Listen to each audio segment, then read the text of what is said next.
Jésus-Christ le triomphateur, c'est le livre que nous exploitons en séjour pour ces numéros de votre magazine Fidèles téléspectateurs. Merci de nous regarder sur Arc-en-Ciel Télévision et Arc-en-Ciel RTV officiel sur YouTube et Facebook. Son auteur, il est présent avec nous sur ces plateaux.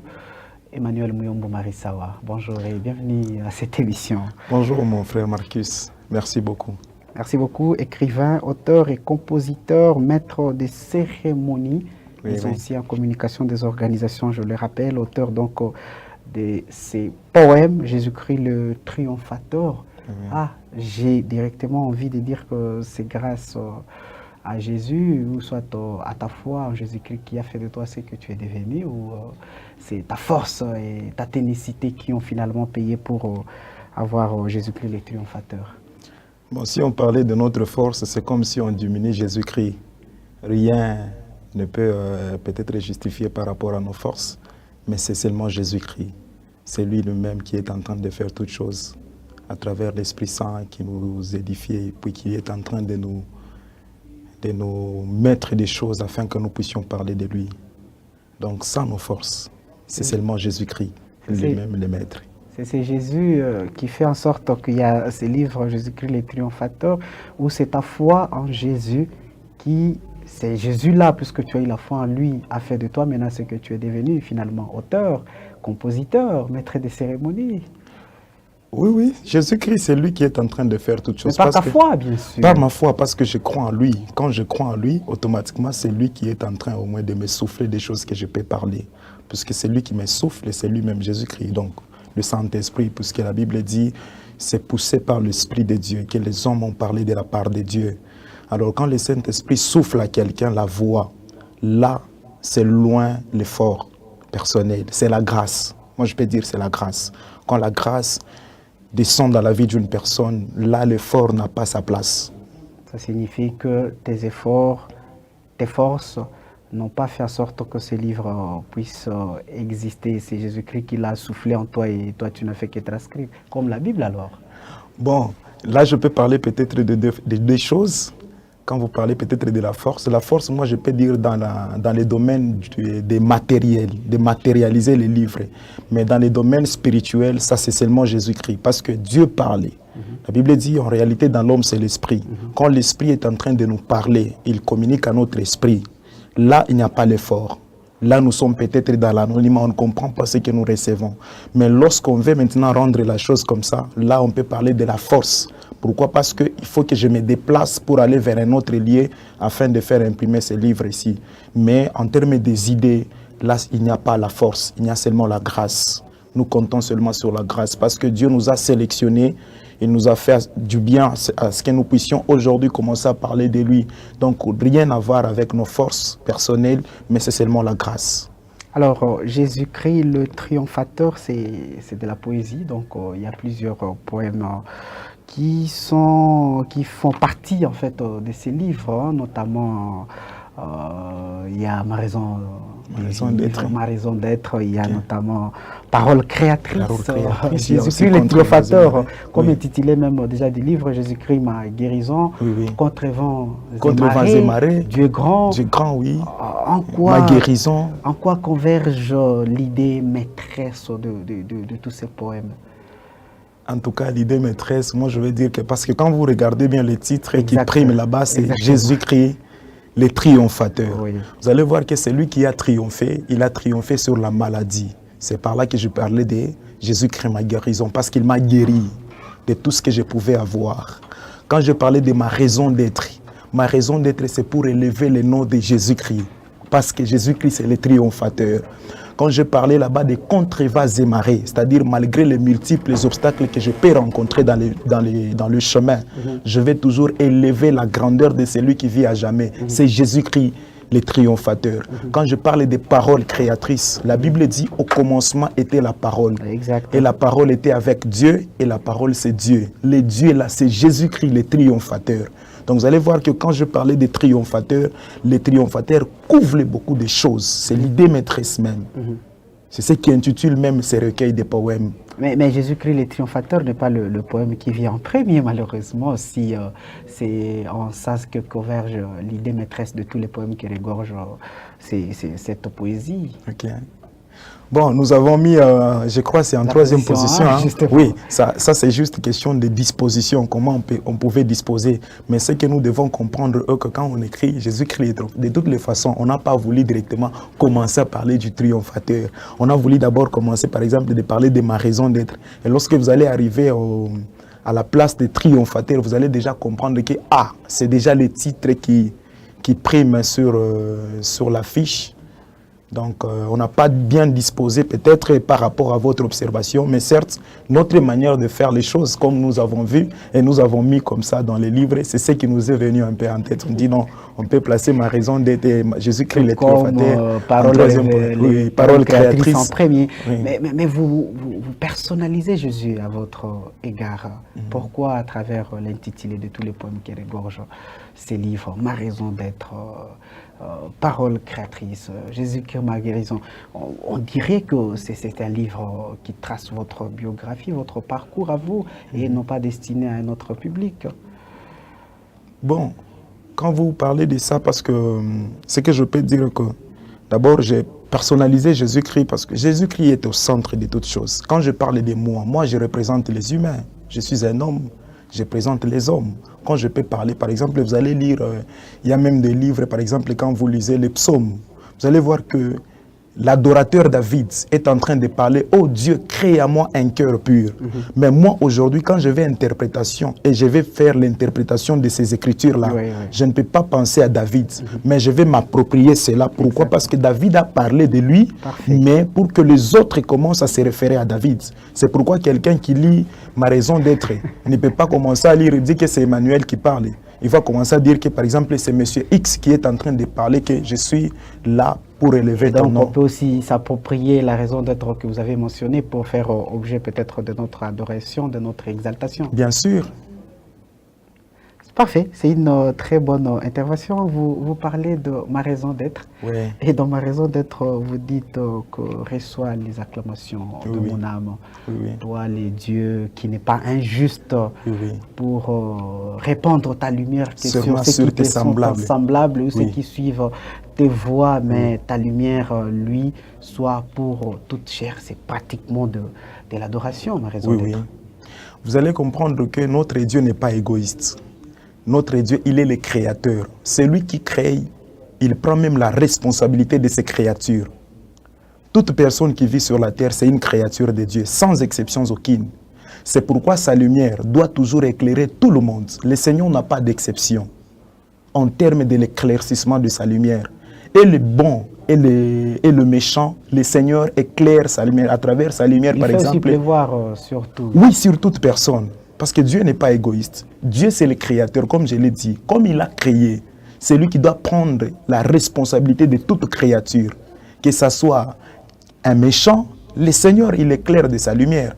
Parce que d'abord, l'objectif de Dieu, ce n'est pas que la personne reste méchante ou méchante. La personne doit toujours aller à faire de son mieux pour marcher selon la volonté de l'Éternel. C'est ça même l'objectif de Dieu. C'est pourquoi la Bible dit, le Seigneur n'agrée pas la mort d'un méchant. Il a besoin que cette personne puisse se convertir afin que les jours de la noce à venir, que cette personne puisse aussi hériter le royaume des cieux. Lorsque je lis ma raison d'être, je me dis, oh, quelle adoration. Est-ce qu'il s'agit bien d'une adoration, ma raison d'être, cette poésie?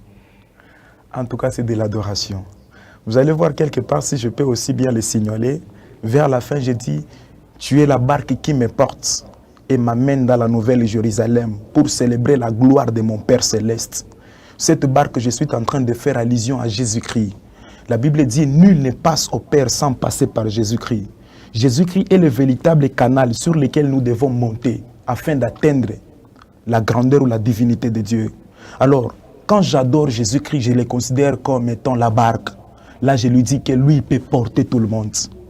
Il a besoin que tout le monde revienne à lui, afin que ces gens-là soient éclairés. Il y a quelque part aussi, j'ai parlé sur ton règne n'est pas inscrit dans la Constitution qui stipule qu'à chaque fin du mandat d'un président, que les citoyens se mettent au rang d'enrôlement pour accéder au vote d'un nouveau Dieu. Là, je suis en train de dire, vous allez comprendre que pour le moment, oui, vous allez comprendre que pour le moment, nous parlons des, bon, je peux parler des élections. Ouais. Pour arriver à élire quelqu'un, il faut sélectionner les jeunes qui ont atteint l'âge peut-être des majeurs afin de procéder à l'enrôlement. Tout le monde était aux enrôlements. Il y a tous les critères. Oui, il faut avoir des critères pour élire un président. Ouais. Mais lorsque Dieu, nous les regardons, Dieu n'est pas assis sur les escabeaux, c'est-à-dire sur des trônes de ces hommes ici. Lui, il est assis sur son trône, c'est-à-dire il n'a jamais eu de remplaçant. Donc son règne n'est pas inscrit dans la Constitution. Le règne de Dieu ne peut pas être inscrit par des lois ou des normes qu'on peut écrire et dire que non, Dieu, on peut le remplacer, il est temps qu'il puisse laisser son trône. Personne ne peut le faire. C'est pourquoi son règne n'est pas inscrit dans la Constitution, qui stipule qu'à chaque fin du mandat. Parfaite adoration, à raison d'être. Wow. et puis plus loin, puisque vous parlez de Jésus-Christ, lorsque vous évoquez cette notion de cette poésie, ma raison d'être. Et vous parlez de Jésus-Christ, ma guérison. Jésus-Christ, ma guérison. Et la guérison dont vous parlez dans Jésus-Christ, ma guérison, n'est pas ces dieux-là guerriers, n'est pas ces dieux-là docteurs, mais c'est plutôt Jésus-Christ avec son salut, par son sang précieux, et qui devient finalement, lorsque je lis cette poésie, l'idéal. Imaginez. Bon. Déjà, quand je parle de Jésus-Christ, ma guérison, vous l'avez aussi signalé, ce n'est pas dire qu'il m'a guéri seulement de la maladie. Quand on parlait de la guérison, on parlait de rétablissement de quelqu'un, c'est-à-dire rétablissement d'un corps, d'un être humain. Jésus-Christ nous a rétablis. Il nous a rétablis par son sang précieux qu'il a fait couler à la croix. La Bible dit, c'est par ces meurtrissures que nous sommes guéris. Cette guérison, ce n'est pas par rapport à la maladie seulement. Mais c'est par son sang précieux. C'est par son sang précieux, c'est-à-dire qu'il nous a rachetés. Pratiquement. C'est le mot que vous employez dans cette poésie. Imaginez. Donc, si vous croyez en Christ, en tout cas, vous êtes guéri. Vous avez la vie. C'est ce que signifie cet idéal dont vous faites mention. Oui, il m'a guéri. Donc, quand je parle de la guérison, il a fait toutes choses. Il m'a guéri, il m'a donné le souffle de vie, il me fait marcher, il me donne la force. C'est cette guérison que je suis en train de parler. Je n'ai pas parlé seulement de la guérison en termes de la maladie, mais la guérison donc du rétablissement de ma vie. C'est-à-dire parce que vous allez voir que même dans ma raison d'être, j'ai dit, il fut un temps où le monde était dans les chaos, emporté par le péché qui ruinait son peuple. Qui pouvait s'élever?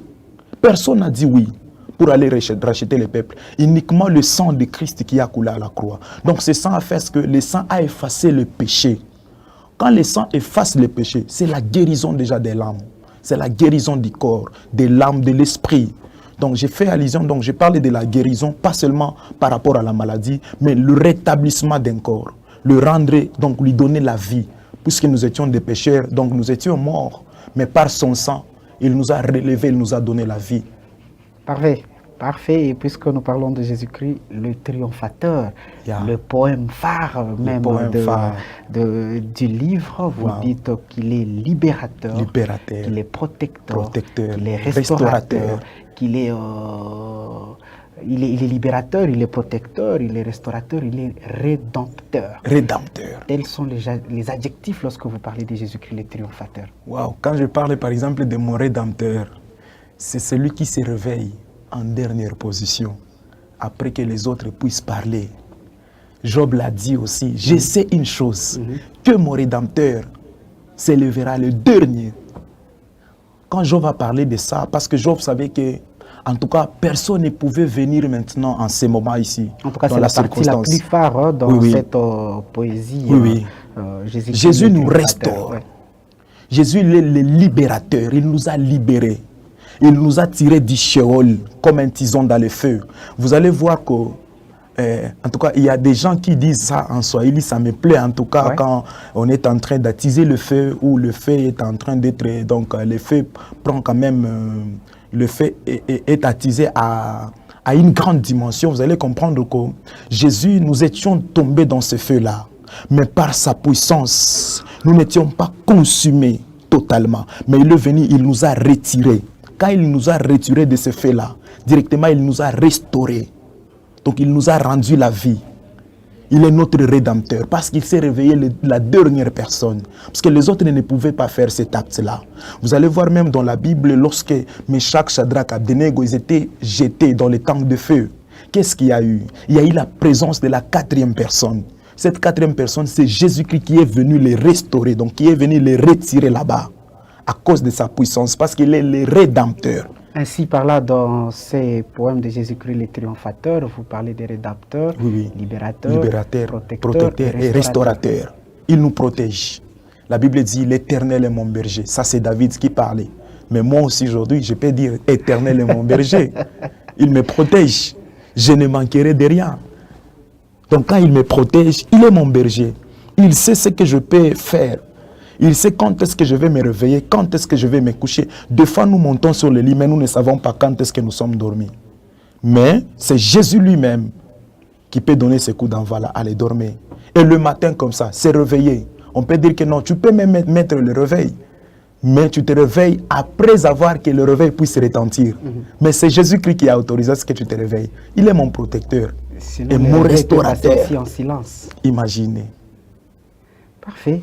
C'est vraiment magnifique, tous ces adjectifs, hein, lorsque vous parlez de Jésus-Christ les triomphateurs. Il y a même l'islam, j'ai slamé de ce poème ici. Jésus-Christ les triomphateurs, cette partie phare. Oui, donc du début tout comme à la fin, où je dis, Jésus-Christ, je suis ici présente et présenter mon adoration présente. Toi qui m'as rendu la vie, ravi par les tentateurs et sa troupe. Tu es le triomphateur de la cité céleste, d'où tu fis ton entrée dans la gloire. Honneur et puissance, afin de me rendre la liberté et la faveur d'être greffé à la famille du grand roi que tu es, Alpha et Oméga. Il est le grand roi, il m'a fait greffer à sa famille. Donc moi j'appartiens à Jésus-Christ. Et le grand roi, c'est celui que vous aviez surnommé par l'un des poèmes aussi, Dieu grand. Dieu grand. Et vous dites qu'il est digne d'honneur. Yes. Il est digne de respect, il est digne de grandeur, il est digne de puissance. Dieu est grand, puisqu'il est capable de faire toutes choses sans demander l'aide d'un être humain. Jamais. Il n'est pas comme un être humain qui peut demander de l'aide au travers d'une autre personne. Il fait les choses, toutes choses bonnes à son temps. Quand il a commencé à créer, il ne pouvait pas demander la vie de quelqu'un. C'est pourquoi quand on vit en tant qu'adorateur, moi je n'ai rien à faire. Il suffit juste de l'élever. Parce que la Bible dit, à force de te plaindre, tu n'auras même pas le temps d'ajouter un iota sur tes cheveux. Alors pourquoi me plaindrais-je? Je dois laisser que lui-même, le boss Jésus-Christ, commence à façonner ma vie. C'est lui le Dieu grand. Son immense grandeur nous témoigne qu'il est avec nous. Et c'est parce qu'il ne peut jamais demander de l'aide à un être humain. Voilà pourquoi il est digne d'honneur, de respect, de grandeur et de puissance. Oui. Comment l'expliquez-vous? Il mérite toutes choses, papa. C'est Dieu lui-même qui fait toutes choses. En tout cas, lui, il est le créateur. Il nous a créés avec une matière que nous ne connaissons même pas la valeur. C'est pourquoi vous allez voir, il y a certaines personnes qui ne se donnent pas la valeur, qu'ils sont en train d'écouter devant la face de l'Éternel. Pourquoi? Parce que la matière que le Seigneur a utilisée, on ne sait pas. On ne sait pas. Aujourd'hui, nous buvons de l'eau, nous ne savons même pas le goût. Vous avez déjà senti le goût. Vous connaissez la couleur de l'eau. Mais c'est lui qui a fait toutes ces choses-là. Il est grand. Il mérite la puissance. Il mérite l'honneur. Les honneurs doivent être donnés à Jésus-Christ. Il mérite la puissance, l'honneur et la gloire. Lui qui vit à jamais. En tout cas, quand je parle de Jésus-Christ, je me sens que... Non, il est le triomphateur. Il triomphe encore. Allez, voilà, vous avez slamé certains poèmes de ces livres, Jésus-Christ le triomphateur. Et là, vous avez tenté avec Jésus-Christ le triomphateur lui-même. Et moi, particulièrement, lorsque j'étais en train de parcourir cet ouvrage, je m'attendais à ce que vous puissiez beaucoup plus slammer parole créatrice. Parole créatrice. Puisque je l'ai parcouru, comme Jésus-Christ le triomphateur, bien sûr, aussi. Mais parole créatrice, c'est aussi fort. C'est aussi une très forte poésie. C'est à quoi je m'attendais que vous puissiez slammer. En tout cas, bon... Je ne sais pas si vous avez peut-être les paroles, mais juste les reprendre alors. Bon, ce que j'ai beaucoup sur la main dans les livres, c'est Jésus-Christ le triomphateur et ma raison d'être. Okay. Oui, parole créatrice, je n'ai pas sur la main parce que là, je suis en train de les préparer dans un autre projet que je vais dévoiler dans peu de jours. Mais ce que je pouvais dévoiler, peut-être, c'est Jésus-Christ le triomphateur et puis ma raison d'être. Alors, dans parole créatrice, vous dites que sans la parole, sans sa parole, bien sûr, je vous le rappelle, puisque c'est votre livre. Sans sa parole, la terre serait informe et vide. Ta parole produit la merveilleuse nature, que tu légas à l'homme. Et voilà la parole que je cherchais lorsque vous parlez de la parole créatrice. Oui. En tout cas, dans la parole créatrice, là, je démontre d'abord comment la parole de Dieu a une grande puissance. Vous savez, Dieu, quand il a commencé à créer, moi, je peux prendre de cette position, j'aime bien expliquer cette partie. Il a dit que la lumière soit, la lumière fut, que les eaux, il a parlé, la puissance de la parole. Donc, Dieu peut dire que cette chose se déplace de là. La chose peut se déplacer à cause de sa parole. Pas seulement ce que nous entendons de l'autre côté là, mais ce que Dieu dit. Donc la parole de Dieu est puissante. La parole de Dieu crée. La parole de Dieu peut même... donc elle organise toutes choses. Vous allez comprendre que Dieu est le véritable organisateur. Il a organisé toutes choses dans la nature à cause de sa parole. Mais un temps, ce qui m'a toujours plu, lorsqu'il voulait créer l'homme, Dieu n'a pas utilisé la parole seulement. Il est passé aussi par l'acte. Il a dit, créons l'homme à notre image, selon notre ressemblance. En créant l'homme, le Seigneur a posé l'acte. L'acte, c'est quoi? C'est pourquoi je dis encore, je le répète, le Seigneur nous a créés à une matière que des fois nous ne connaissons pas la valeur. Voilà pourquoi il y a certaines personnes qui ne veulent pas rentrer à Christ. Donnons nos vies à Christ, pour ceux qui n'ont pas encore donné la vie à Christ. Et contre vents et marées, qu'est-ce qu'on fait? Contre vents et marées. Si je peux peut-être terminer, l'acte que Christ a fait, donc Dieu a fait, c'est de toucher la terre. Il a parlé et il a procédé aussi, il a procédé à la parole, il a aussi posé l'acte. Poser l'acte, c'est de toucher la terre. Il a soufflé dans les narines et l'homme est sorti. Vous allez voir déjà, c'est l'importance de cette matière-là. Maintenant, dans contre vents et marées, là maintenant, je dis à Dieu, malgré les multiples embûches que je peux rencontrer dans mon chemin. Ah, c'est vous qui le dites. Demain, on peut vous voir trébucher et puis vous refuser. La Bible dit, mon serviteur tombera, mais je le releverai. Je peux tomber aujourd'hui, mais comme ma raison d'être, c'est pour élever le nom de Jésus-Christ, je sais une chose, que Dieu ne me laissera jamais. Étant donné que j'ai pris beaucoup le Seigneur, que je ne tombe pas. Certes, il peut y avoir des choses, c'est pourquoi je l'ai témoigné dans Contre vents et marées. Je l'ai dit, parce que Christ lui-même ne nous a pas laissés, malgré les multiples obstacles qu'il a rencontrés dans les chemins. Et la finalité était toujours d'arriver à la croix. Vous savez, il était tombé, mais il était relevé encore. Il a poursuivi le chemin. Je peux tomber aujourd'hui. Ce que je sais, que Dieu ne me laissera jamais. Ça, c'est ma conviction, c'est ma foi. Le Seigneur ne m'abandonnera jamais. Voilà. Alors, magnifique ouvrage que vous dédicacez à qui? Pardon? Jésus-Christ, le triomphateur, vous les dédicacez à qui? À tous les adorateurs, à tous ceux qui sont dans la détresse. Bon, je le dédie à tout le monde. Hein. Vous savez, ça c'est la parole de Dieu. La parole de Dieu ne choisit pas une personne. La parole de Dieu cible tout le monde. Étant donné que c'est sa parole, tout le monde doit en tout cas bénéficier de cette parole. Donc j'ai dédié ces recueils de poèmes à tout le monde, sans exception aucune, comme je l'ai dit, sa lumière lui sur toute chose. Parfait, merci beaucoup Emmanuel Muyombo Marisawa avec cette poésie Jésus-Christ le triomphateur. Vous êtes écrivain, auteur et puis compositeur. Surtout j'aime maître des cérémonies. Merci beaucoup pour accepter notre invitation et partager la grande richesse, hein, je rappelle. Particulièrement je l'ai parcouru, ce sont de poèmes vraiment extraordinaires et très beaux à lire. Merci beaucoup pour votre temps et pour ces moments. En tout cas c'est à moi de vous remercier parce que vous nous avez considérés. Nous disons merci à la radio-télévision Arc-en-Ciel de nous avoir reçus. Je sais une chose, que la grâce qui coule dans nos vies ne laissera pas la chaîne Arc-en-Ciel. Dans toutes choses que vous allez faire, le Seigneur va vous voir encore, en tout cas, toujours en haut. Vous allez exceller. Merci. Merci beaucoup. Merci beaucoup, Myombo. Et nous vous disons merci pour nous avoir regardé pour aujourd'hui. L'émission est à retrouver sur Arc-en-Ciel RTV officiel YouTube. Au revoir.